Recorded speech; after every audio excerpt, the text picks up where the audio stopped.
That's better.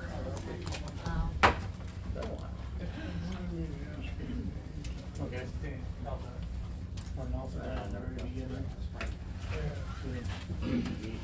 Not till like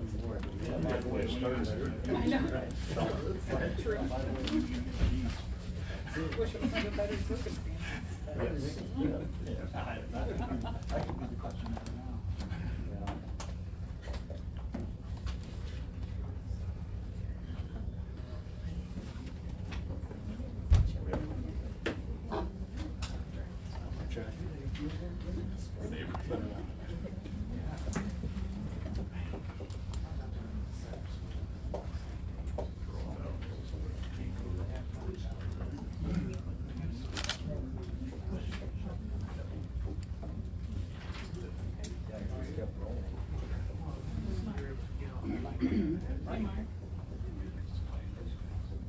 Sit up by me. Okay, I have 10:30, I'll call the meeting to order. How are you? This is a public hearing for the third final reading of 2105. J.D. Francis from A1 to A2. Move to open the public hearing. I'll second it. Motion is second, all in favor, aye? Aye. Chair votes aye. Anyone want to start? Mr. Francis, anyone in the crowd? I think we pretty much covered everything. Please state your name too when he does entertain you. It helps us and helps people on the videotape and stuff too, so. I'll save mine for the very end. Okay. All right, who- I got Nick? something to say. Mick Weiss from Waverly. I live just directly across the road from JD's proposed rezoning. And I guess I've got a few questions that in these last few meetings that, you know, I left a little bit confused. And when we had the first meeting, I know Dewey opened the meeting with, you know, a pretty strong remark in that everyone should have the right to do with their property what they wanted to do. He also made in that comment though that farmers are very ingenuitive and plant good crops, and so I think he supported that. And as the meetings went on, I think we've had a lot of great conversation from everybody here. I don't think anybody became negative, real negative. I think it was a productive meetings that we've had. But I think that I still leave a little bit confused. I live across the road where I don't have adjoining properties, so it's not a real big deficit to me, although, you know, I'm still very much of a proponent from agriculture.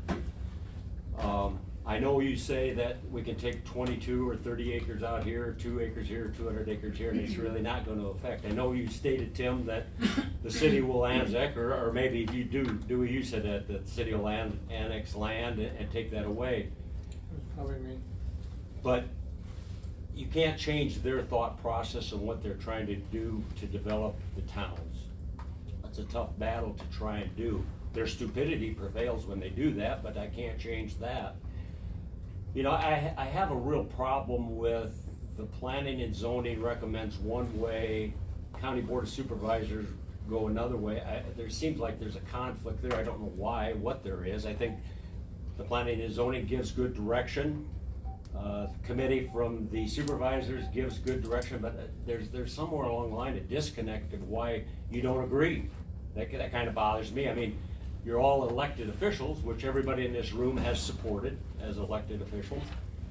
And I think that we feel, or I feel, I shouldn't say we, I shouldn't represent everybody else, but I feel we've been shortchanged. I think we've been not heard. I think that, you know, when your opening comment was Dewey, I just had that feeling I knew where this thing was going all along. I mean, I don't know if it's a tax-based problem that you're trying to resurrect or resolve. I don't know if that's it. I don't think it is, because there's revenue out of it, definitely is revenue out of there. JD's gonna put in a good addition, there's not a doubt in my mind, he always has. And there'll be really exquisite homes there. Is it a business conflict we got somewhere? Is it a personal problem? Is it a problem from 15 years ago when we went through this whole mess? I gotta leave today with a more comfortable feeling. And maybe I'm the stupid one here that can't understand that. But we've got 60-some people here that signed a petition, I think it was over that. And we've got a few comments to support JD, great deal. But I don't understand why we're rationalizing with not taking the planning and zoning recommendation. We got a comp plan that's in place. I'm just leaving a little bit confused. You know, you made that statement, Dewey, and I'm gonna close, I don't wanna make this very long. But, you know, you said that farmers are very smart, and they are. You know, I give them all credit. You know, I give Leon McNeas and all the people that support all the families and support all the agriculture, you know, Mark Norton's and myself on a very, very small scale. And we do our best to do that. But on Market to Market Saturday morning again, and I would have never brought this up again, but USDA was on there, and again, they commented, we're gonna have a shortfall if we don't plant every acre and produce 174 bushels of corn an acre. Well, that just really bothers me, that in our future, we will never see that starvation or anything like that, and I'm not gonna dwell on that, but someday along the road, we're gonna probably regret what we did, so. Like I said, I just have those questions, I need a direct answer. I have a couple of things to respond back to. Sure. I went after, I go to every meeting, taking value what's in the meeting to help my decisions too, because you should never go with your mind made up before you ever go. Last meeting, there's a couple of things. After the last meeting, I went and researched back the plan that was there 15 years, the one that Gaylord and Ken followed and all that. And that area was in the future growth one, and they didn't, those supervisors then did not follow the comp plan. So they didn't follow it then when they voted no. Seemed like our first two here, Dewey and I went against the comp plan and we voted yes, but last time they didn't follow the comp plan either on that part. One thing last time I based mine a little bit on too, everybody, we had the first hearing, last week we had the hearing in front of yours was the Creener land for the Ramker. Okay, and basically the same people were in the room for both of them, except I think Scott Ramker might have left. Okay, and Gaylord was here and he spoke on JD's edition out there, but nobody once commented at all on that one with us taking 82 out of production. If people are that worried about the value of production on the CSR, you guys should have really gave us a speech on 82, and nobody commented. Nobody cared about that one because it wasn't in their backyard. So when we were up here in the 60s, to me it was more not in my backyard than trying to preserve valuable farmland because you guys didn't complain, or I shouldn't say complain, comment. I mean, okay, but on that first one ahead of me, so that I take that information from that meeting and that's what I use on. So that stuck with me all week. If we kept hearing it was such prime land out there, but nobody said anything about the 82. Whether it was a few acres or 20 acres, 6 acres, 20 acres, 141.60.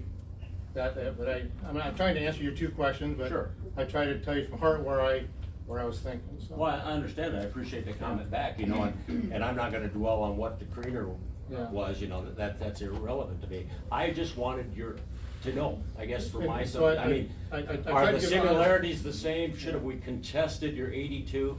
That's not my contestants, I'm contesting what. Contesting, but at least commenting, so I kind of tell you the heart where I made mine from. So. Okay, thank you. That 82, that 6 acres, there wasn't even 3 acres that was buildable on, and we do that every week, so that wasn't an issue with me.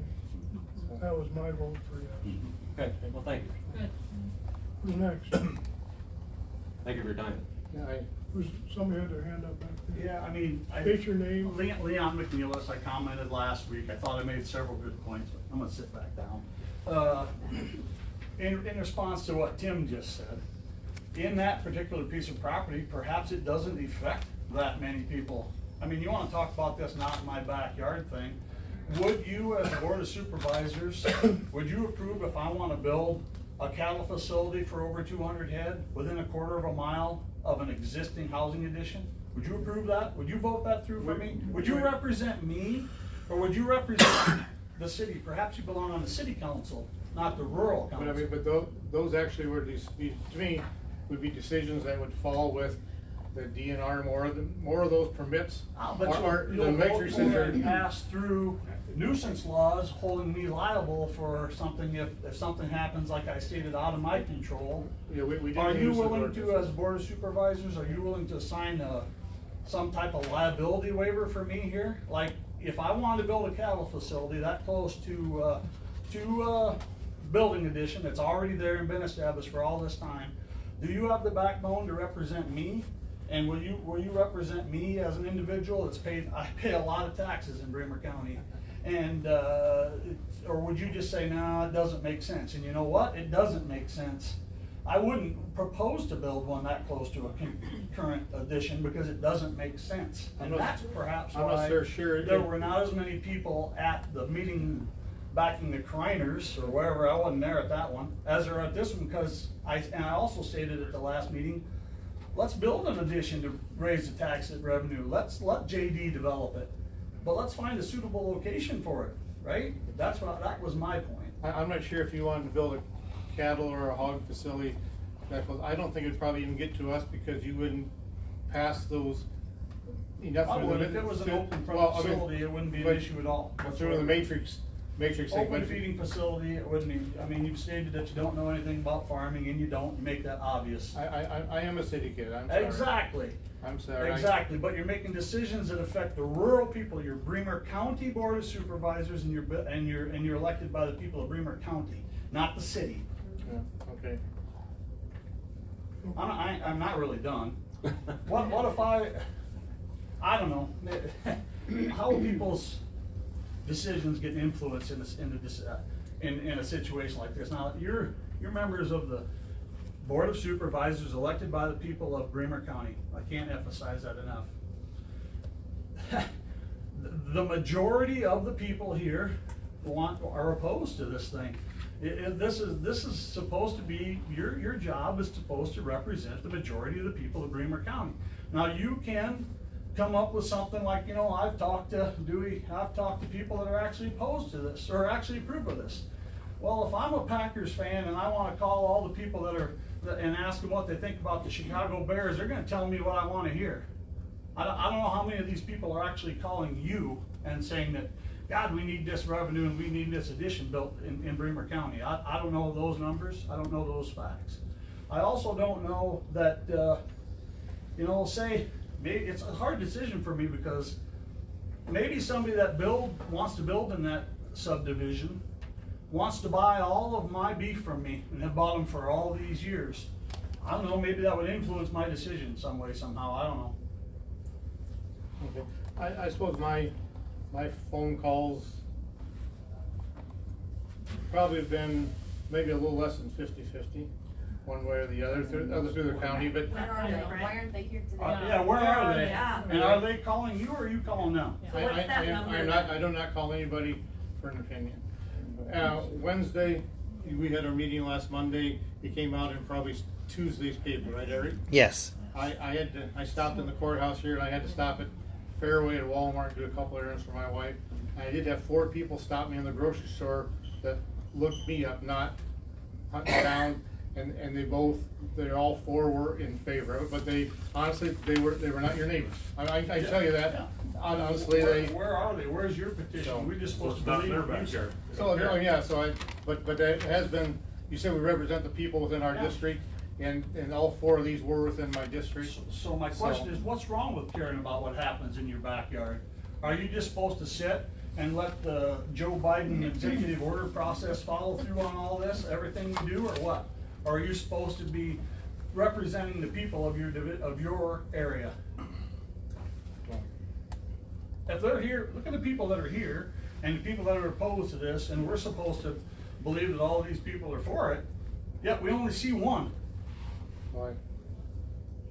Okay, I mean, I know if you're in favor, you do not go out of your way sometimes too, but they did, I did not look any of these people up. I did not stop them in the aisle and say, hey, what do you think? They saw me and gave their comment, which probably happens quite often. Now these guys do too. If you go to the store, you may run into church or store and you get opinions, pros and cons for different things. So I mean, and I value those too, so. Okay, Leon, you done? I don't know, not really, but I guess. My name is Mark Fulford, and I live west of the area that's added. It was mentioned not in my backyard, and That's a strong possibility, that's the way we feel. I've been on this place, I've known this place for 50 years, and I've lived on it for 20 years. And last week, it was mentioned that runoff is not a problem. In fact, it was in the paper that runoff is not a problem. Well, I'm pretty sure for the developer, he's gonna have dry lots. It's not gonna be a problem for him. But for the neighbors that are around that development, extra water is gonna go somewhere.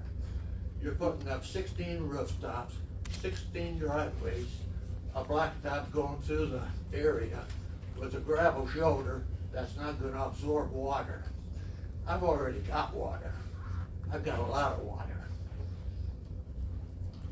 The pictures, two of them I think are from a early thaw, of a past thaw, heavy snow melt.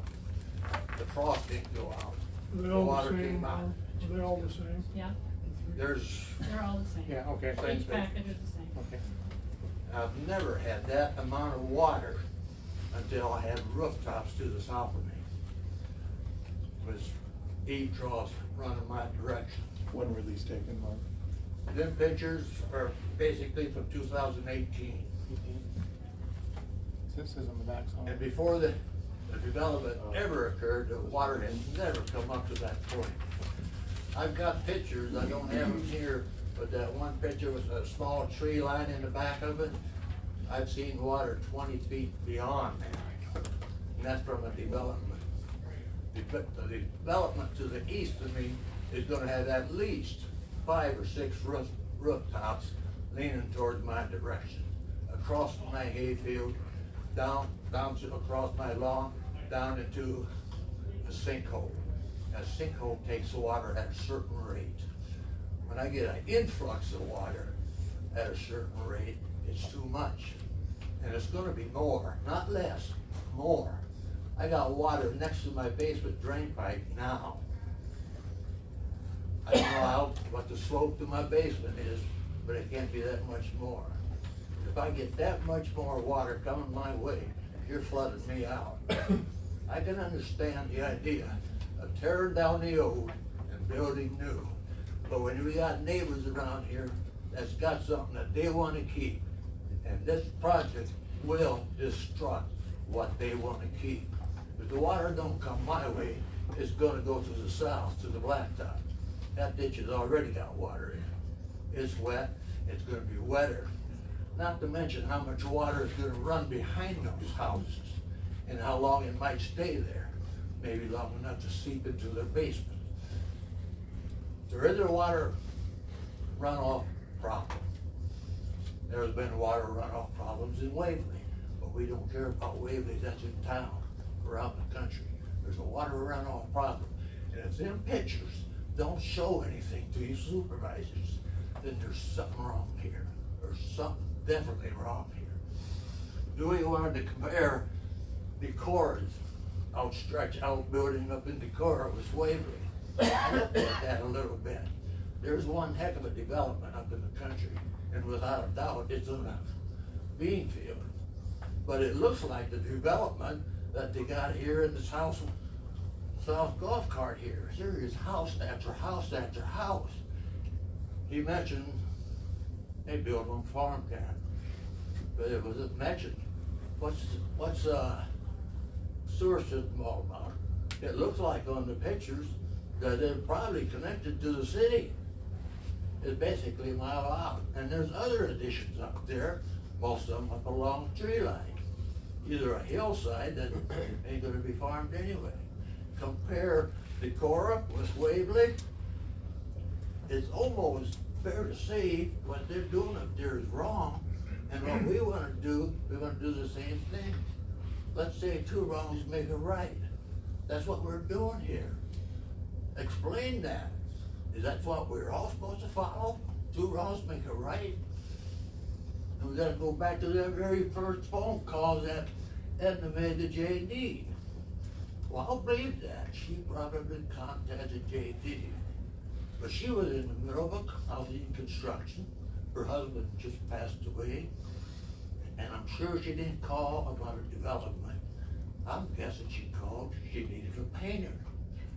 There's a story that's so true, yet the end result is so different. This is what is going on in this room. We got people here, just like everybody's saying, against this project. We got representatives, people that represent us, and they're just turning their backs. They're closing their ears. This is what's happening. It's unreal. It's unbelievable. For all of us. I mean, not only closing their ears, but I watched them take notes at the meeting, and the only thing they reviewed it or spoke about after the last meeting was something to back their predetermined position.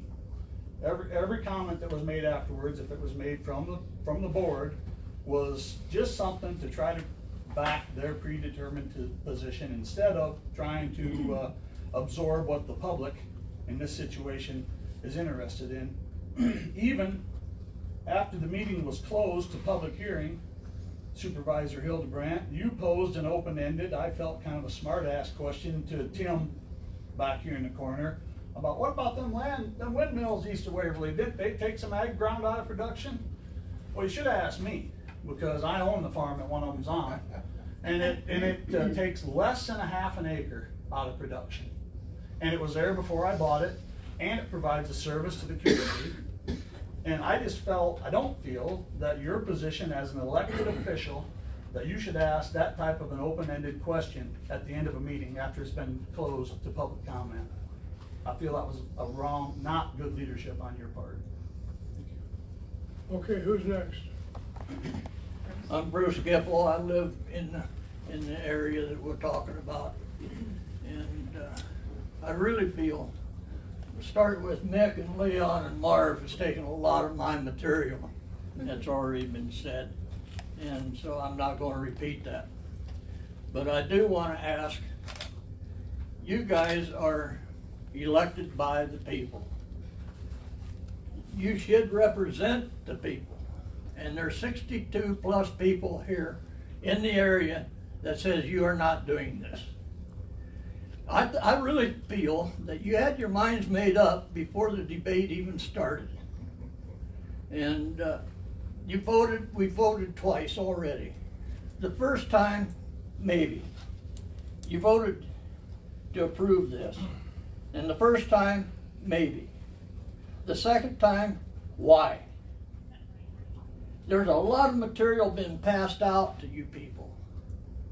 And I don't understand why. Is it the money that you're looking at for the tax base? People, 16 houses paying more taxes? Money? Money should not be an issue. Money is a problem. You don't need money for the best interest of life. And I don't know, before you vote this third time, I want you to just take a minute or so and think about this. Think about it real good, because we have to live with it. Thank you. Thank you. Who's next? Tim Spratt. My property is right adjacent to this proposed addition. I appreciate what Leon said, Mr. Hildebrandt. Yes, I get to take offense to that you tried to pin the wind turbines on me. I'm an employee of Waverly Utilities. Whether I agree or disagree with wind power is not for this discussion. But I did think that was not my intent, and if you took it that way, then I apologize publicly. Well, I've heard that not your intent. I talked with Tim because he's really the representative more for me in this area. I've talked to him twice on the phone, and when I brought up the comment about your statement with if they own the land, they can do with it what they want, essentially, is what you said, right? And Tim said that wasn't his intent. And I've heard this twice. What is our intent of our board then? I don't know. But I'm going to move on from that because I don't want to drag this out. Other people want to speak. I keep hearing this. Everybody talks to realtors. There's a housing shortage. We got to keep building. again, I'm gonna go back to what I've kind of said in the past little bit. We need the infrastructure to stay in Waverly. Pay for the new hospital, pay for the new schools we need because they were built in the 50s, okay? Yes, Waverly is growing, we wanna keep it growing. I just made some notes, just about property and how far behind we are. There's 42 lots available to build on Prairie Links alone. Gives you a golf course, there's trees on the other side. It's not a cornfield. It's not around cattle, it's not around a lot of big farms. I just discovered a new one, Rainbow Ridge. It's already platted.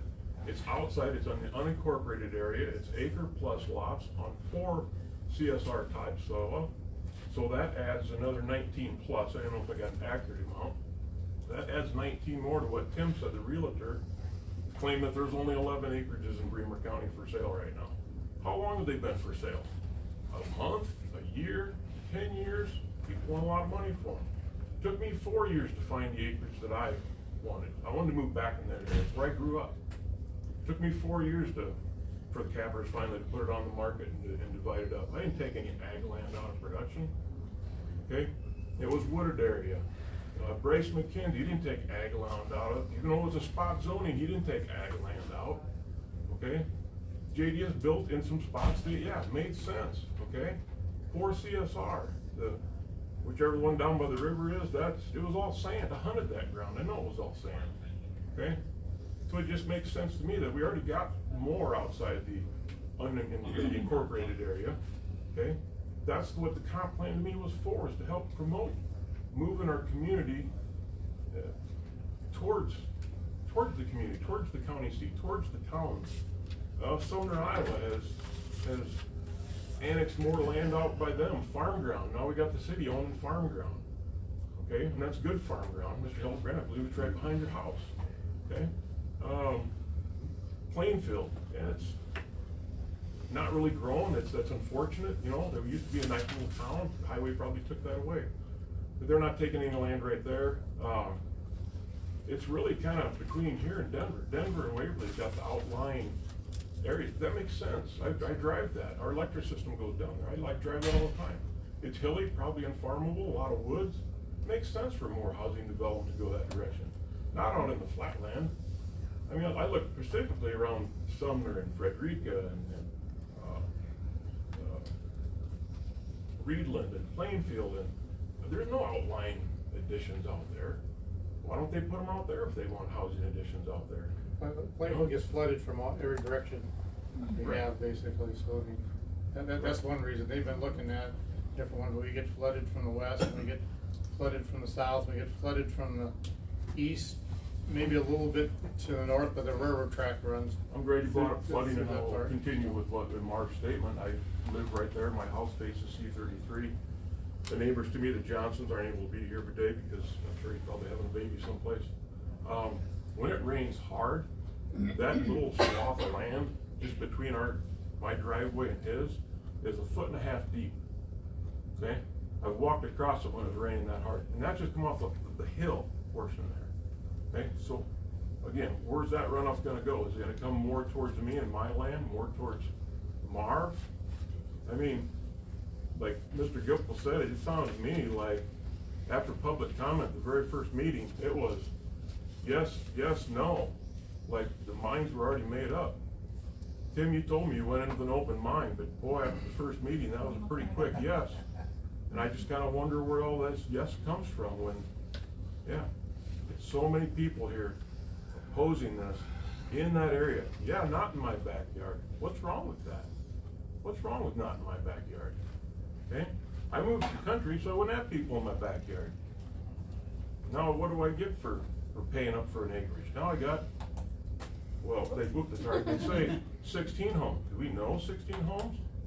Or is it gonna be 28 homes? With the next property behind that, the Anhalt's own, is it gonna be another 30 homes? Now we got 50 homes. Well, I don't get it, you know? Urban, suburban, rural. Yeah. You're here to represent the rural. Okay, thank you. Who's next? I just wanna state one thing about them pictures. That brown water on there, that's from a 3-inch rain. Not 5 inches, 3 inches. Yes, ma'am. I'm Martine Smith, and my brother and I own the property, west of JD's and the Anhole property. And I just have some facts that I was just wondering about, and this kinda goes back to when to some stuff JD said. And Mert died in 2004. And JD bought 28 acres in 2008. And he said that was Mert and Edna's dream, well, to have housing there. Well, why did it, I just have the question, and only the two people that could answer it passed away. Why didn't Edna do something in that 4 years? And Edna died in 2009.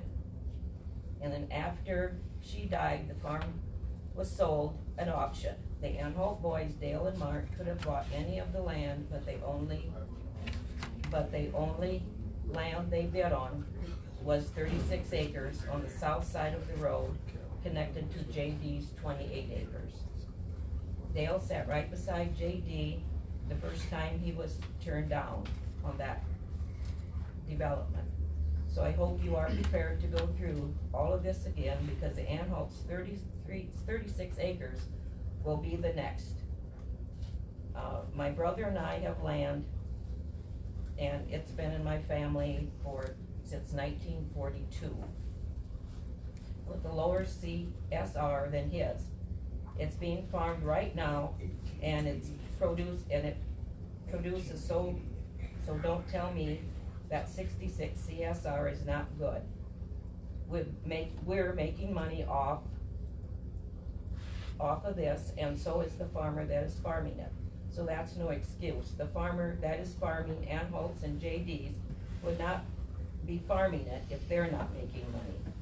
You are putting 16 houses in the middle of a farming and cattle raising and buffalo neighborhood. We need to save our farm land, no matter how good or bad it is, because once it's gone, we can't get it back.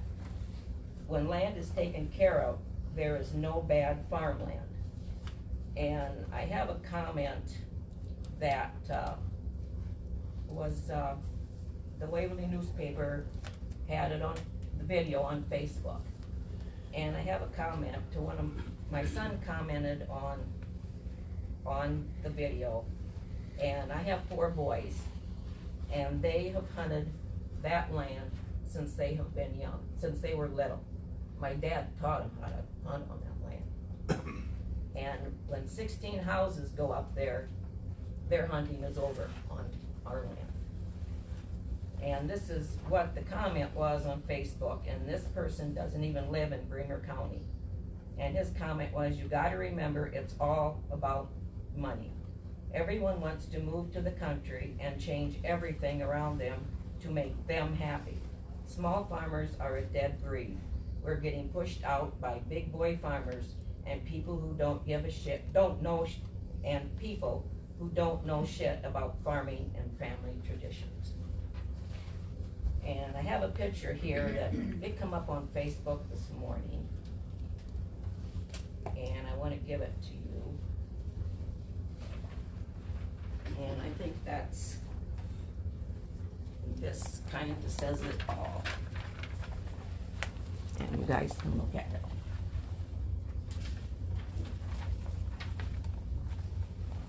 Okay, thank you. Who's next? Go ahead. Where's your? Russ Smith, Margene's husband. Wanted to kind of comment on this.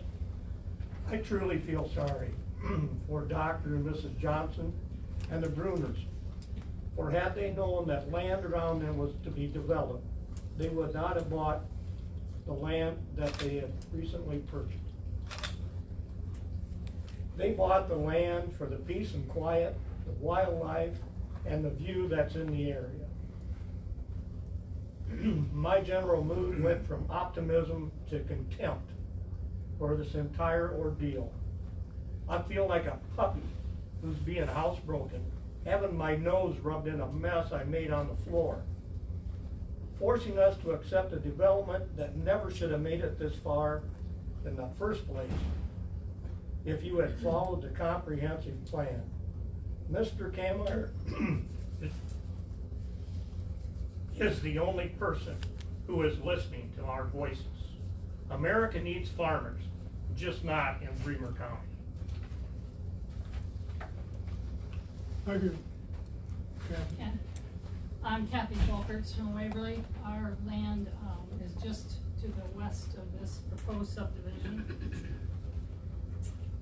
Yeah, I know you've been listening to a lot of things and a lot of feelings and a lot of facts. And one of the things that I'd like to ask is Tim has already outlined a couple of reasons why his vote is the way it's been, but I'd like to know from you, Dewey, why you're voting the way you are. I'll Can you address tell- that when I hear all the public Okay, comments. I haven't heard, I guess we haven't heard it to this point. I'll be glad to address that Okay. when I hear And all Ken, the reason for your vote? We have a land use plan that I feel is valuable, I agree, we did have.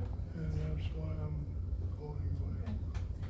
for Well, there seems to be, a lot of truths and there's shades of the truth. And I've tried to do my research, really worked hard to do the right thing and really follow through and check things out. I always like to do that anyway. One of the comments that was made by the developers, I've never had a runoff problem at one in any of my subdivisions. Well, that's not true. There's been a runoff problem in Impala. It's still there today. The other thing, and it's already been talked about, Edna called me, well, yep, I believe that's true, but she probably needed a painter in her new house after her husband died. All the kids have been supportive. Well, there's two you haven't heard from. What does this matter, all this history? You're probably sitting there thinking, none of that matters to me. And this isn't about JB, but it is about truth does matter. Facts do matter. And there's been so much stuff thrown around that it's just mind-boggling. I think Mick said it best when he said it's just plain confusing, because it is. The CSR, 10 acres of that field is poor soil. The remaining 20 is 89, 91, 91, 74. Facts do matter. I know a lot of farmers too. They tell me there's often a bad spot in the field, you just have to work around it. How did the CSR change from 49 to 63? Well, soil gets improved when you've got a good farmer on there taking care of the land. He's now doing cover crops. He used an airplane to put cover crops on this entire field last fall. Would he have done that if this field wasn't worth it? I doubt it. This is a good field. There's some good ground in that field. It should be preserved. Tim, your comment about we didn't follow the comprehensive plan 15 years ago, okay? Maybe there was enough neighbors who came and talked to the supervisors at that time that brought up all the risks involved, that brought up how we should be saving ground, and they probably agreed with the constituents that were all at the meeting. Why is that a bad thing? They probably changed their mind and said, you know what, this probably isn't the right growth area. Just because Intercog said it is, maybe it isn't. So that's a poor excuse. But the supervisor at that time had a choice whether to follow it or not, and we had the same choice today. But they elected one way, and it's only a plan that they can, a guideline too. They followed the Intercog's growth plan, that was an area for growth. Don't know why that was put in there, I have no idea. The other thing that you said was, why didn't we say anything about Kreena's project? I was on planning and zoning, and so we looked at that. I voted it down.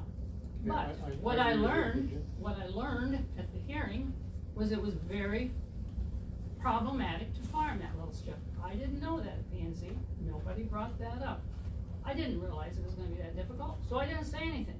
Because if it's a hard area to farm and I understood where Ranford was coming from. It was a tough decision, very tough. That was it's kind of a commercial area, things start growing that way. It was a hard decision to make. So the fact that I didn't say anything was because it was tough.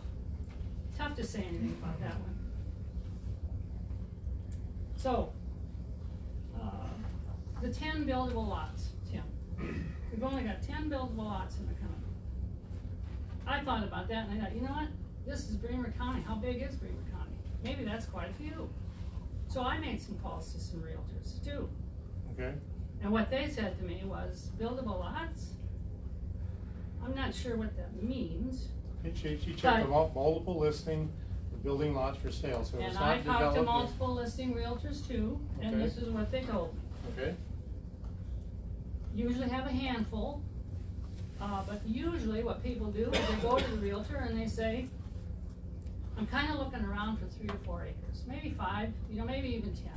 If you find 3 or 4 acres for sale, give me a call, I might be interested in buying it and building a house. okay, Or, she said, we talked to a couple of them, same thing. Let me know if there's an old house in the country somewhere that's fallen down. You might be willing to buy that old homestead, tear that house down, put up a new one. That's the kind of questions they're getting. It isn't, find me a buildable lot out in the country, it's, I'd like to buy an acreage. I told you 2 years ago, a relative of mine, or not even 2 years ago, a year next month, bought an acreage, was for sale for over 2 years. People were so frantic to buy an acreage, took the seller over 2 years to sell it. And it's a nice little acreage, nothing wrong with it. Put together a marketing plan. Go out there and find these little homesteads that have a house that's fallen down, or a piece of wooded area, or idle ground. Put together a marketing plan and go out and market it if this is all about revenue. You mentioned if there were trees on this lot. If this was all trees, would you even be looking at it? Here's the fact. Reverend Glenn Woodrich, when he died, left 10 acres of timber right next to this project, right across the road from McWise. It was immediately put into three lots. Jim Spratt has one of them. Nobody said a doggone word. If JD wants to plant trees on that 30 acres, and 30 years from now, we can all come to this meeting and talk about this, yeah, go for it. He'll be 93, I'll be 101. Let's see how we do then. There's just some facts that have to be stated here. I told you there's gonna be 2 houses on our section. On our section. You aren't gonna hear a word about either one. Because neither one's gonna be on ag property. We're not opposed to a house. You're trying to squeeze 16 lot housing addition in between ag ground. That's what you're doing, in an ag area. It doesn't even make sense. I've heard this, I don't care about what happens in the city. I'm rural, I'm only rural. That's what you've said, Tim, multiple times. So is that what this is about? The difference between 40% revenue in the county and 13% revenue in the city, is that what this is for? I did not say city or rural, I said, I've already looked at the building lots available in the rural. I did not say anything else about city or rural, but just the building lots that were available. And I did only use the multiple listing, so if those other ones are not listed. They are? I honestly told you, you pulled up multiple listing that day, that week I checked, and that was the multiple listings. That's all I can go by, and that was the source I used, is multiple listings. So what These realtors also do multiple listings, and I brought that up to them. So, Okay. I'm just telling you what I'm hearing, that's a little bit different. And then, Okay. and this whole idea of I didn't say I don't care about the city, yes, you've said that many, many times, Tim. Many times. I don't care by the number of building lots in the city, is what I've said many times. All right. Comprehensive plan, let's talk about that for a minute. Because I worked on that in Chipola with a lot of other people. We traveled over there, had meetings. I didn't even know most of those people. When it came up that the people asked what's the number one first priority we should have in Bremer County, without exception, every single one said ag preservation was their number one concern. Every single one. Don't their voices matter? Doesn't their time and effort and resources that they took out of their schedule to go over there and work on this plan, does that have any relevance at all on this board?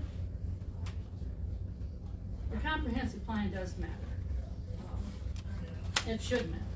If you polled Bremer County, you've said this, I've had people outside the area tell me that they're supportive of this.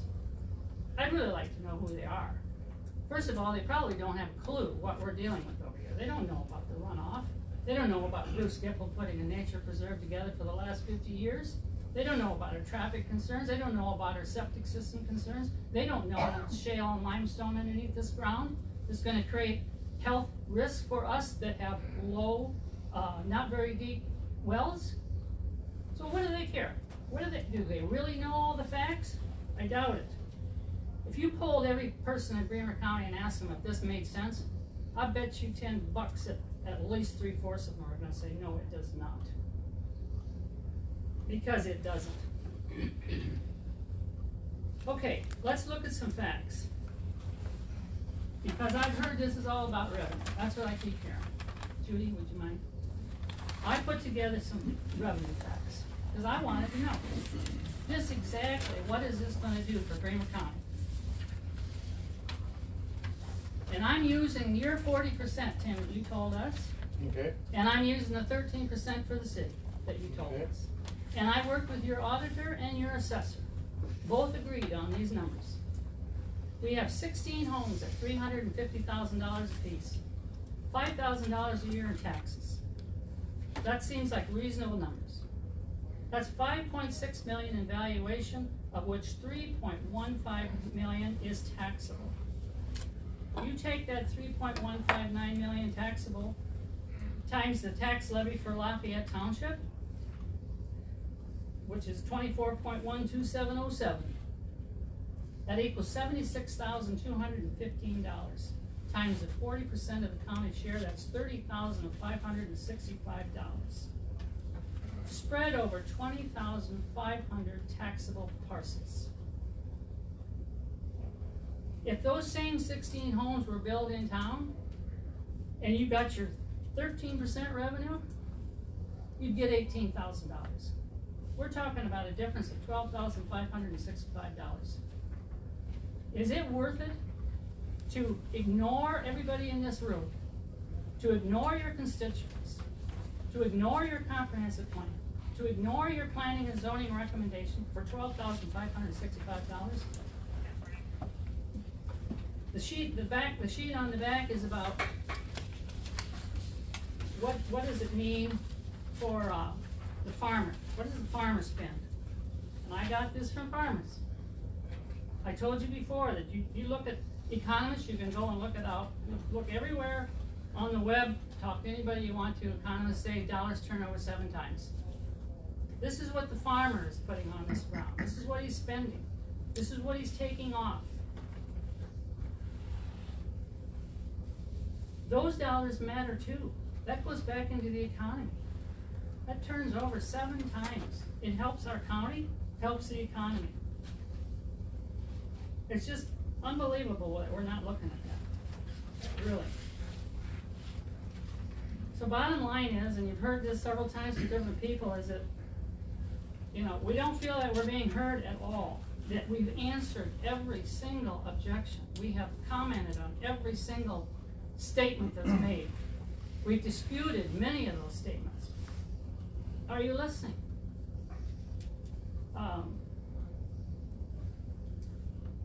There's a tile agreement out there. This was just brought up by Leon, so I'll bring it up. And you say that doesn't make any difference to you. That's all up to the developer. Well, I know from the Department of Ag and different people I've talked to, that tile cannot be touched. It's recorded at the county courthouse here. It's still in effect. It cannot be hooked up to residential. It can only be for a field. And if any of it's disrupted, whether it's through digging a basement or digging a well, that's just not gonna work. We're already getting runoff. And it's signed by 3 farmers out there, and they're still doing it today. 3 people. Richard Gambiana, Heisers, and who's the Anholz. That's a signed agreement that's in the county courthouse. We have real concerns, and I've been hearing this from several people, about traffic and safety, and we told you that last week. Mention it again. There's people over in the Bremer area that are very concerned about the loaded semis coming down C-33, and that's only gonna get worse when Shell Rock opens up. I would hate to have new drivers pulling out on C-33 that don't have a clue that when you got a loaded semi coming down on you, they don't stop on a dime. We're talking at least another 35 cars coming out of there. And then you got a school going up, you got church expanding, there's gonna be one heck of a lot of traffic out there. That should really be thought about. I mean, I guess your choice is, Everybody's poured out their heart and soul. There isn't much more we can say. We've disputed every fact. We've done our research. We've asked you, we've called you. And Tim, I'm sorry, you are our representative. You represent this group of people. We vote for you. Are you listening to us? And you say you're getting so many more 50-50? I hate to say it, Tim, but I don't believe you've had so many phone calls. I don't believe it. I just don't. The emails, the things that have been signed, the petition, the phone calls. It's your job to represent the people. And as Bremer County officials, you're elected to carry out the rules and the regulations set forth by Bremer County. And yes, that does include the comprehensive plan, and I don't care if it was amended. I'm gonna say these three things to you, Tim. I'm gonna remind you of this. I'm sorry, but I just have to. First time I talked to you, your comment was, well, we normally follow the P&Z recommendations, and we look at those votes very carefully. That was a comment from you. Second of all, we just talked about it, and you clarified, I don't care about the city, you were talking about lots, just the county. I'd really like you to care about the county and these people. I really would. Third, back in 2011, when this ground was put back into ag ground, because we all fought very hard for that to be preserved at that time, you were, I think it was the developer that said to you, people should be able to live in the country if they want to. And your comment right back was farmers should be able to farm too. You can go back in the minutes and look that up, Tim, but I'll remember it for the rest of my life. That was your comment. Yeah, but a person should be able to do what he wants with the land too, so I mean. Really, you have rules and regulations to follow. You have a comprehensive plan to follow. You have a obligation to Bremer County to the people. You're serving the people. This is the people's business. And like everybody has said in this room so far, you just don't seem to be listening. And we don't know why, and we are confused. I'm curious about rural lots. What part of JD's beautiful housing addition that he has in existence right now next to the Cedar River, what the hell part of that is a rural development? What has that got to do with living in the country? Are those a bunch of farmers and ag producers that live in there? There may be one or two that have moved in there, trickled in there over the years, but what part of rural living is an unincorporated subdivision? What's that got to do with rural living? To me, it's not city. Living in city is different than living into a rural subdivision, to which is still different than living in your rural acreage. I mean, to me, the rural subdivisions are totally different than a rural acreage. I give that to you. But living in a rural subdivision, to me, is different than living within the side of city limits. So there's a difference between them. Okay, who's next? Yes. Lindy McNelius. I guess I just want to circle back to the comment of you should be able to do whatever you want to with your ground. I believe points, yes, they're said with emotion, because as overall, as a whole, outdoorsmen, farmers are very passionate about their job. Because it is their job, it's their livelihood, it's how they put bread on the table, roof over their heads, clothes on their backs. You take that ground away, you're taking that income away from whatever farmer happens to be farming it. They're losing their job. Be no different than if CUNA Mutual that I work for closed down their doors and now I'm out of a job. One comment that was made when the public hearing was closed, Mr. Hildebrandt, you asked JD if anybody approached him if his ground was for sale, wanted to buy it. I guess the way I look at that is, JD, did you ever advertise that it was for sale? Never saw a sign myself. Would you have sold it to any of us who opposed you? So I guess that's kind of where I'm coming from too. Most people don't approach someone and ask to buy property, whether it's a car, whether it's a home, whether it's land, unless it's advertised for sale. Tried to buy the Anhalt property on public auction, but that was not gonna happen. They outbid that so that we could insulate ourselves from this, so it's all tied together here. JD also made the comment that he was surprised that his current tenant never offered. His current tenant doesn't even know this is going on. He assumed he was gonna keep renting. So if, as a farmer, If you're renting ground, again, you typically don't go up to the landowner and say, hey, I've been renting this for the last 10, 20, 50 years. Can I buy it from you? You continue to rent it because a lot of times that's the retirement income for that farmer. So you continue to rent it until that owner approaches you and says, hey, we're getting close to being done, you know? So if you want to purchase it, you know, I want to give you the opportunity to do that. Those discussions were not had. Thank you.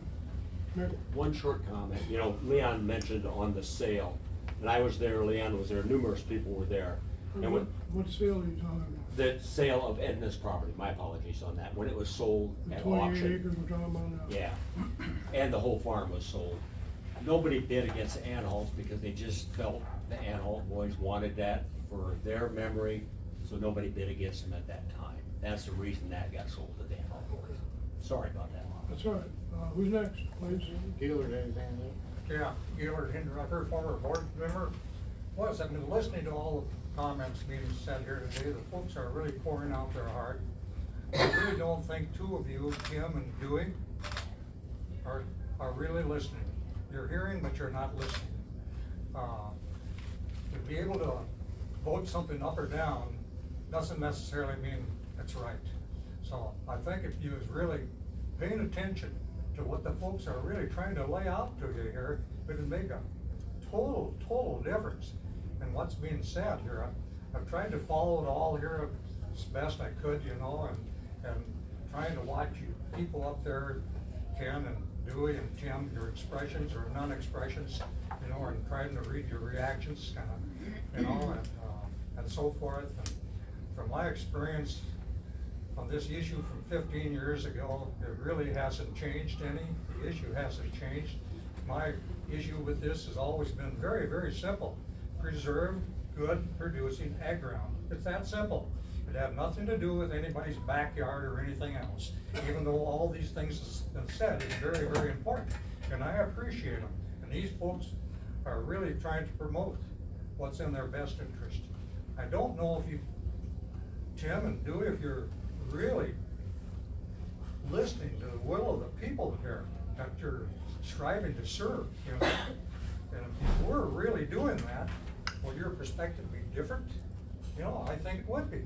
You know, I mean, I kind of really find it hard to go along or follow your comments, Tim, what you make basically, you know. I really gotta be honest, Tim, I got a little problem following your logic. You know, I really do. You know, and I've lived in this area a long time. And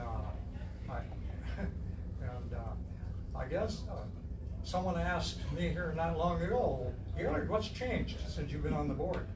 And I basically said my answer was, one thing has changed. And he said, well, what's that? We got 2 new board members since my tenure. That's what's changed, basically. And that doesn't mean it's right, it doesn't mean it's wrong. I'm not trying to say that. And I respect your positions, that's not my point either.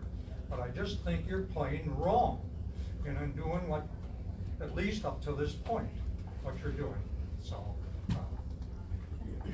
Can I add one more comment I was gonna make about, you are setting a precedent. There's no doubt that you're setting a precedent by doing this, and it isn't gonna be just for the next couple of years. This is a precedent that's gonna hang on into the next terms, whoever follows you in this office, because we've been pretty clear that we follow, you know, usually you listen to the crowd. Somebody at P&Z said last month, when neighbors show up and they make comments, they should be heard. We're asking you to hear us. We're asking you to hear us and to know that the concerns we've raised are valid concerns. That we do want to save the ag ground. We are concerned about runoff. We are concerned about safety. We are concerned about our own health. This is just the wrong project in the wrong place. There's plenty of other places. So I'm asking you to vote, follow the comprehensive plan. Let that guide your decision, as it's supposed to do. Listen to the Planning and Zoning Commission's denial of this request, and just listen to us, listen to the people, please. That's what we're asking. Okay, thank you. Who's next? Wayne Gipple, I was born and raised on the Gipple farm next door. Hopefully it stays in family for generations to come. And I just want you to know that obviously you're aware there is water issues out there. And we've rebuilt and constructed waterways to make it work where it is now. And you're aware of the tile agreement. I guess, how much liability does that put on the county if you're aware of all this and you change the zoning? I don't know. And at the very least, any potential lot buyers should be mandatory that they're aware of the tile agreement before they go digging basements. I guess that's all I have. I would think, I'll address it. I would think the tiling agreement between has nothing to do right now with zoning from A1 to 2, but that, if he would pass, he would have to go his preliminary plats, his final plats of engineers and all that. That engineer would be the one that would really be on the hook and figuring out how to make, he may say that this isn't even working along here because you can't touch that, but that is all through an engineering decision through the plats. Well, you can't drill one well and hook it up to 3 houses without molesting that tile. That's just plain and simple. Or streets or basements. I'm not the chair, so I can't. Yeah, no, Yeah. so it's illegal to hook housing gutters up to this tile system? No, because that goes to my place. No, it's an existing tile. I would say it'd have to be in the agreement when they wrote it, if they did, I mean. When my I'm sure neighbor you could built write it his so it would house, be, but, I mean, that's. my neighbor built his house just to the east of me, Okay, their gutters go in the ground in a tile, and they hooked them to that tile that comes out of the field. So who was overseeing that if this is illegal? Okay, it doesn't dump on the ground, there's no extra tile coming out. Like I said, right in my area, it's all clay, that water don't go nowhere. I know where it's going, it's in the tile. So maybe we need to hook a halt to the process and figure out if the previous developer has done it the right way. It sounds to me like they haven't done it the right way. Okay. Yes, sir.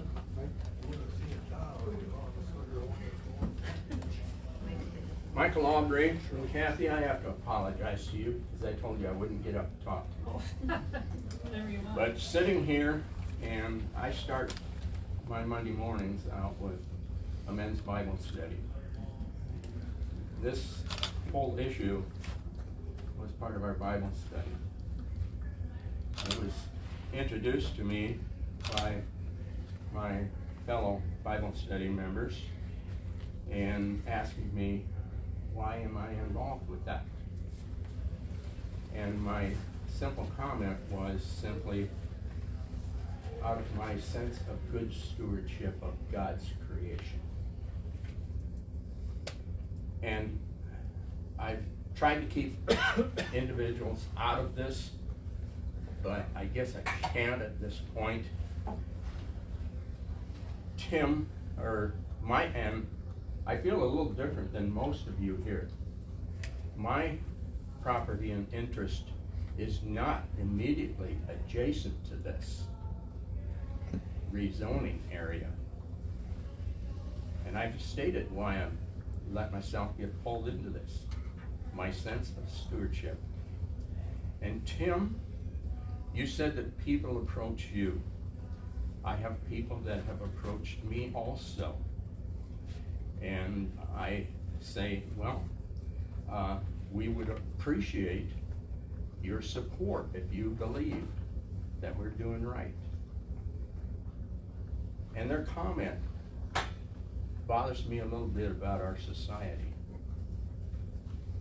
Their response is out of apathy. And they state, as long as it doesn't directly affect me, I don't want to be or get pulled into the issue, which I find appalling as a teacher for many years. And I'd like to pick up on the farm program that was brought up today. I watch 2 farm programs on the weekends, early morning. And they had an interview with a man that was trying to farm. The situation was this. The farm had been in the family for generations. There was a large number of children involved when the parents were getting ready to leave. 3 of the older brothers and the rest of the family at that time decided that it probably could not support all of the children.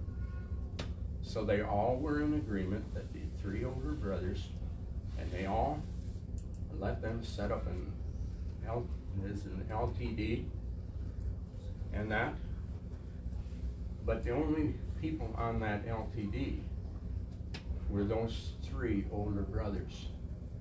There were 2 younger brothers that probably wanted or stated that they would have and liked to have been staying on the farm. But the economics at that point didn't allow them to be a part of it. These 3 gentlemen last year, all 3 caught COVID-19. Within a month, all 3 of them died from the pandemic, putting this up in the airs to the heirs.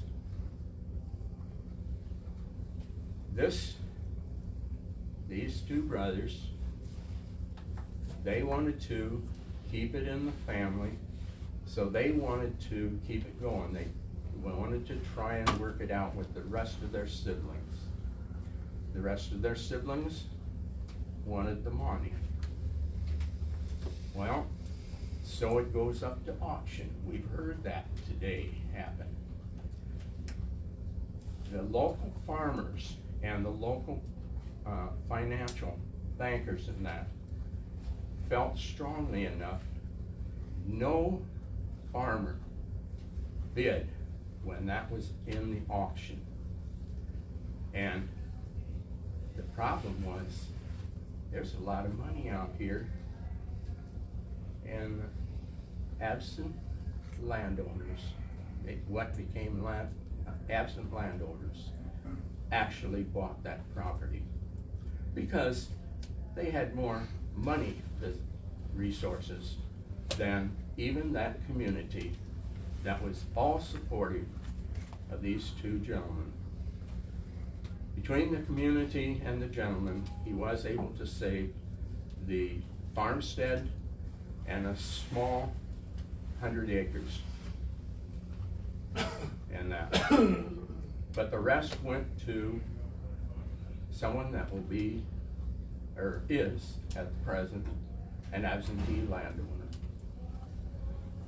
Most of the community felt that was really wrong. That community and the brothers were wrong by that.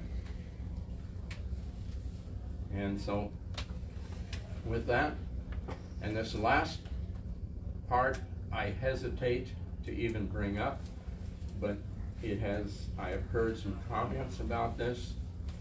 I knew Mert Anhalt. I got to know Mert when I moved out there in '73. I got to know Mert and Forey quite well. My last conversation with Mert happened to be up here at the Waverly Health Center. We were both in the waiting room waiting to have blood tests, our blood drawn for blood tests for our physical ailments at that time. And I just happened to say, Mert, how's things going? And that, and you could tell by his facial expression, he was having a tough day. And I said, I wish you the best. And from there on, all I did was listen. And Mert started sharing with me. He said, I'm feeling especially down about the fact that none of my boys or kids wanted to stay and farm. He said, that's kind of got me down.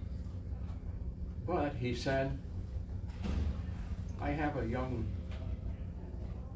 farmer that I think will carry on farm, at least the farming tradition on that. And he said, I've had to sell the acreage to him to build this new house for Edna. And then he got called and he says, I've had this kind of verbal agreement with him that when I'm done with that farm property, he has first rights of refusal. But this is all verbal. So anyway, then we get interrupted because he's first called in and I'm called in, and when we both come out from having our blood drawn, we've gone our separate ways. So you're talking about his dream, a lot of people's dreams, and that. And this is where I'm coming from on this whole issue. I'm not going to receive any runoff from that. I do have my concerns because Mert and Forey always talked about the fragility of that land structure in that area. And with that, I thank you for your attention. Thank you. Anyone else? Yes, sir. Rich Dane. At a little bit of risk, I'm going to stand and say, I applaud the fact that you've approved this in the last 2 readings. And I'm going to encourage you to continue to approve it today. I believe it is good long-term for the county. I've been on the city's planning and zoning for nearly a decade. I think that the decision by the county planning and zoning was both errant and possibly inappropriate based on some of the misgivings I have of what occurred at that meeting. But the other thing that I heard today is that, you know, we have the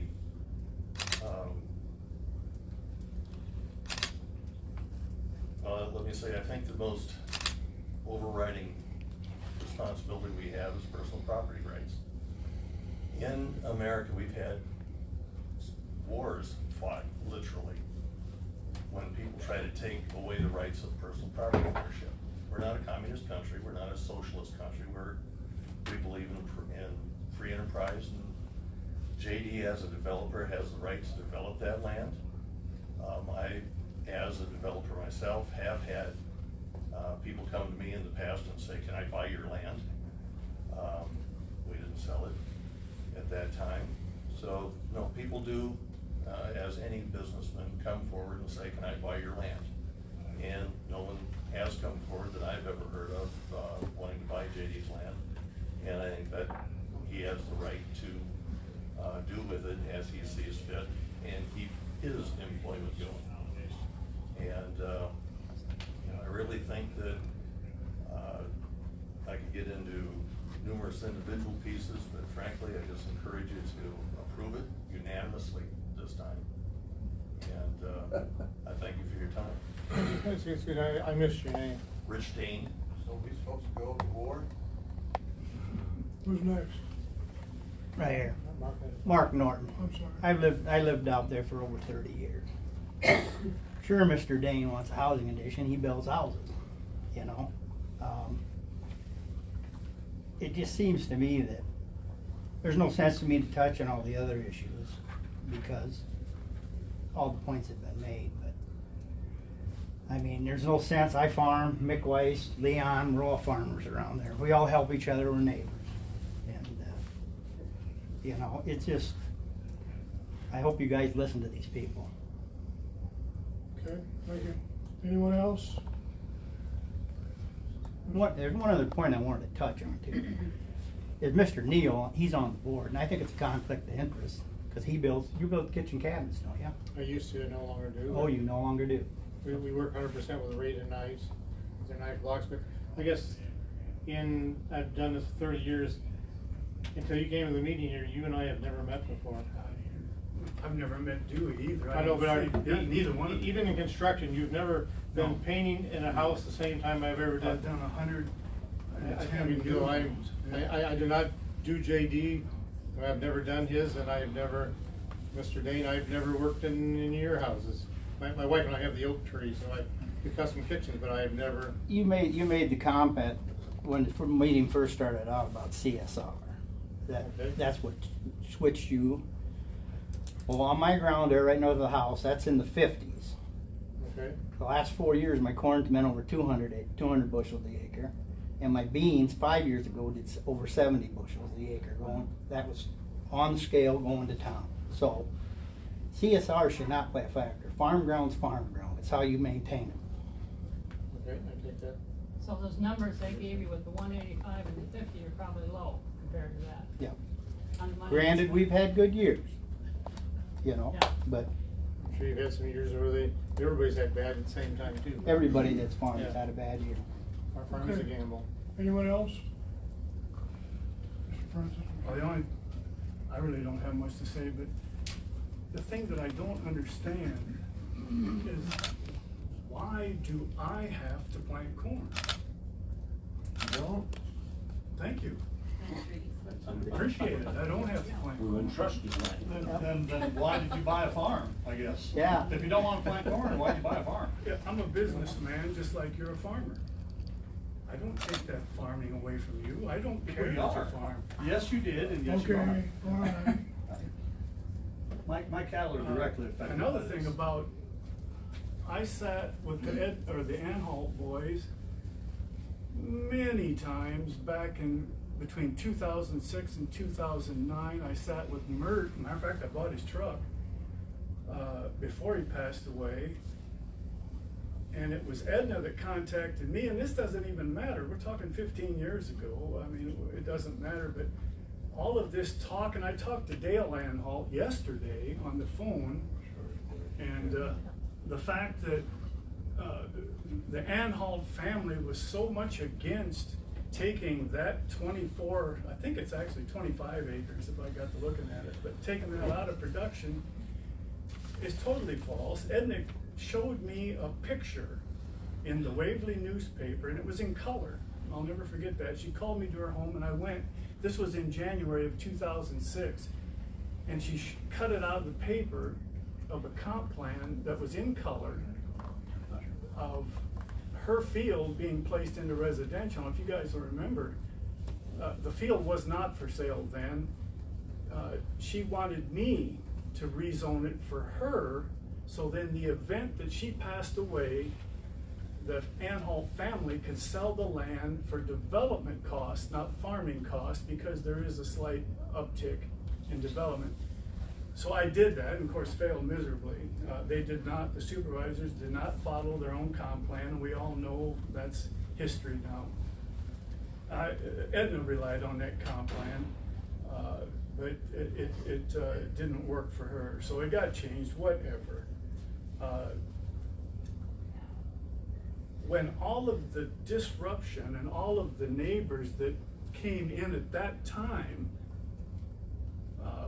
opposed it, she got madder than a hornet because she felt it was wrong, because she felt that her and Mert were some of the first people out there before all of these homes came in now, and she sold it to me, and I gladly bought it. I'm not a farmer. But there's no law and no rule, no county regulation that says that I have to plant corn. That's where I get confused. I should have just planted trees years ago. I have nothing to do with farming, and so anyway, that's sort of this Anhalt business is totally wrong. But whatever, y'all have your own opinions, and you're entitled to that.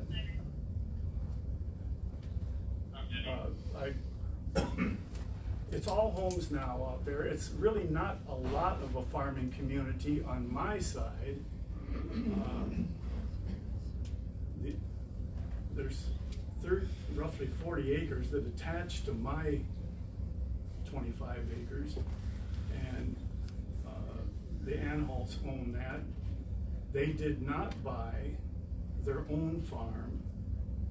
They only bought the 40 acres. I don't even know, Mick, you would know how many acres were there, 200 or something? More than that, I think. Oh, 300 probably know. Yeah, well, they didn't buy their own land. They let it be sold. But they did buy the 40 acres. Where the house sat on, that's, I think. Okay, yeah, whatever. I wasn't there, didn't affect my life, I didn't care. But, and as far as the runoff, all of that, I'm actually designing in a pond, a 1 acre pond. I don't know that it'll work, but I'm designing it in. I hope it works. I think ponds are nice for development. And I'm gonna want every drop of water I can get to keep that pond full. But like I say, I don't know that it'll work. But the runoff and some of that issues, although it's a good concern, a reasonable concern, it's done with engineers. I'm not an engineer, I hire that done. We're not in the plat proceeding phase right now, we're in the rezoning phase, but there will be, and I'm quite sure you will all have your same say in the, and I hope I'm not misspeaking, but I think you will, in the preliminary plat proceedings and the engineered final plat proceedings. So, as far as the runoff, that will be addressed. A rezoning does not have anything to do with runoff, although I certainly understand the question. I think I'm done. Ken, can you give JD those pictures? That's runoff. Yeah. I guess I have a question for Mark. I'm quite sure. Sometimes we wait till we're I'm not surprised. at our discussion at our end, but what percentage of this water do you think came from that 25 acres or came from your, some of it had probably come from your hayfield too. I'm sure your hayfield runs that way. 8% comes from addition built south of me. I've seen water during the spring thaw run across the entire hayfield. Not at a fast rate, but at a rate. So and it goes across my lawn, and the only thing that's drinking that water down is a sinkhole. So this water in these pictures, that comes from the houses that are there now on only 2 rooftops. on C-33. Most of it, only 2 rooftops. Although Tim, I'll remind you, I think you came out one time and looked. Water runs right down the south side of our whole property. Yes, a lot of it's coming off of that, but it's also coming from the field, goes right down the south side of our entire property. Always has. You give me an influx of water from rooftops that don't absorb water, I'm gonna have more water. It's not gonna be less by any means, I'm gonna have more. And I'm up to my basement drain now. Any more is gonna put water in my basement. Of course, who's responsible for that? Probably not the developer. Yes. The south and, let's see, the south, let me see this right, southeast corner of our hayfield is always wet. You can ask Mick, he can't even farm it. I was just gonna say, my name's Christine Spratt, and I walk their hayfield, wet in that corner, just wet, that whole south side, so it's not good. And can I ask, have you guys looked into that tile agreement at all? Well, I have not, because that would be part of the engineering, and even if it was rezoned and there was something in to stop him, that would be a battle on the plat thing, I think, or you'd probably have to move it or relocate it at his expense or something and not tie into it. Depends what the agreement says. Yeah, I think, I would say that an engineer would have to look at that and determine. I've never heard of a tile agreement, so I don't know anything about it, but this is only the rezoning, this is not the subdivision. And believe me, we've got hurdles to go, but if we put a subdivision there, if it works out. Okay. last chance. I think we've heard from everybody. Thank you, Ken. Move to I'll close. motion to close the public hearing. I'll second it. All in favor, aye? Aye. Chair votes aye. Discussion. Since this is a public hearing, I don't look at it as a debate hearing, and that's why I chose to hold my comments to the end, and I got commented about many times. This is not easy, folks. You think we're just shut out to the idea that it impacts you. That is not true at all. This is really no different in my judgment and estimation than when a rural person puts in a request for a hog confinement. Those come to us frequently. And we get frequent responses from neighbors that do not want hog confinements. But what we do and what I do and what I've looked at from the very beginning here is personal rights. And those hog farmers have every right to make a living, just like Mr. Francis has a right to make a living. Just like you guys have a right to make a living. In all of the proceedings, we've heard a former supervisor make some pretty curt comments about the current supervisors on it. You know, it's his right to do so. Let him make those comments. He could still run again for supervisor if he wants to. But the fact is that everybody in this room has individual rights. And I hope and pray that, Mr. McNeilius, if this goes through, you don't have a cattle problem. If you do, it will be addressed, either through the ordinance or in some way. You know, I have, someone pointed out where I live, and I'm glad you did, because this is a very similar situation occurred within the last 2 years, right behind my house. You guys have heard me comment about it.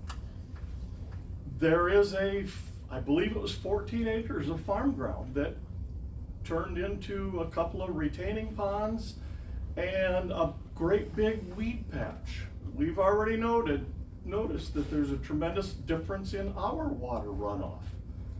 I bought in a farm field. It was an acreage and built a house there. And we believe, I don't have any proof to it, the city's looking into it, that they crushed tile when they went over with big equipment, because my backyard and garden now is a swamp every time we get an inch of rain. They'll eventually, I suspect, fix it or have to fix it, or I'll have to live with it. People change, things change. But for me, the bottom line is individual rights. If we take away somebody's rights, what do we really have left in this country? We got nothing. We've heard you guys say that. I think we all have to look at the rights on both sides of this open book, and it's not an easy thing, and it doesn't come down to just dollars and cents. It comes down to personal property rights. And I don't think anybody wants Dewey Hildebrandt coming out and telling you how to farm, how to run your property. I think you guys, I've said it before, farmers do an amazing job. And they'll continue to do an amazing job regardless of whatever decision we make here today. I just don't think that I've heard enough, in my estimation, to say that we should reject this plan. That's my personal feeling. So it's not a debate anymore. The public hearing is over. Okay. I am very torn between these decisions yet. To be honest with you, I try to take the sentimental value out. I mean, not my backyard, but I still look at all the facts. I'm a strong believer a person has the right to do with his property the way he sees fit and all that. But until today, I did not realize the water problem was quite this severe. And as you can tell, I'm still torn in between. In 5 minutes, it's going to be in 5 minutes. And I guess I was really concerned when JD did say, though, that he hoped the pond worked. So I mean, I'm torn between both, but honestly, I take the sentimental, my backyard out of it, but I try to look at all the facts. pros and cons. The other day I took a tour with Mr. Gipple. We had a nice ride in his pickup around the section and back through the yard, and his biggest concern to me of that day was recreational fires. He's worried about his last, I want to say windbreak, but it's a wildlife buffer strip. I don't know what you call that. Evergreen Shelter strip. belt. Shelter, okay. Being, you know, bad chance of fire and all that. I thought about that, but with a subdivision, a housing, a recreational fire, to me was equal or definitely not any more than a grass or a combine fire out in the field. So I take everybody's things both way, but I guess I'm a little more torn today with seeing the water issue though too, but I also think that he has some right to do with his property too, so you guys know where I'm gonna vote. I don't know in my head strongly yet either, cause I see both sides will have. Take a minute and think about it. So I'm gonna be honest with you guys, I have not taken this lightly for 3 weeks, so I've tried to listen, everybody's concerned, JD's, and a lot of you guys I have met personally off and on, and I value Gaylord's opinion.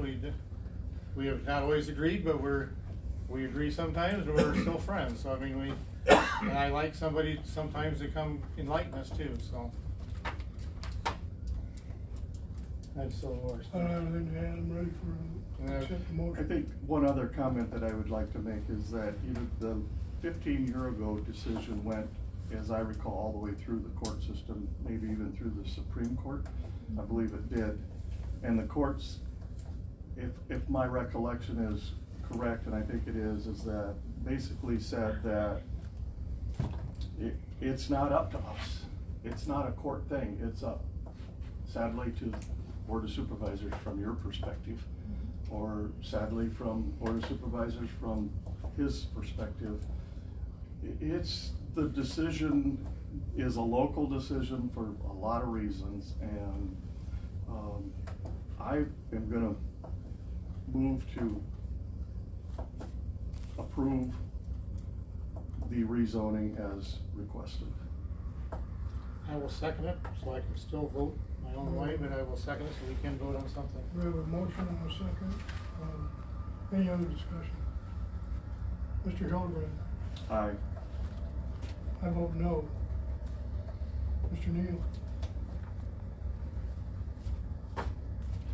I guess I am going to vote no today just because I don't think this was addressed heavy enough, and I'm afraid it might not happen in the plat. If I see something stronger coming to fix this, I guess a lot of issues I can overlook and think, but with the water, I think the water is too major a thing to overlook right now. I don't know how we address it in the future. I expect to come back, but I want something more. I wish this would have brought forward a little more on the second one and I guess, I'm sorry JD, but you hope it worked to me, I guess is my splitting straw. And I want us to tell you why I still think you have the right to use your property, but you don't have the right to give the people more water than they have now, so the water is my bigger issue. I guess, Thank you, Kim. well, I guess years ago, you had more lots. The septic system to me was addressed by having fewer lots, the fewer septics. I think that was somewhat addressed. I wish I felt more solidly on the pond part working at the moment. Thank you all for coming. I also want to let know where I stood. Thank you.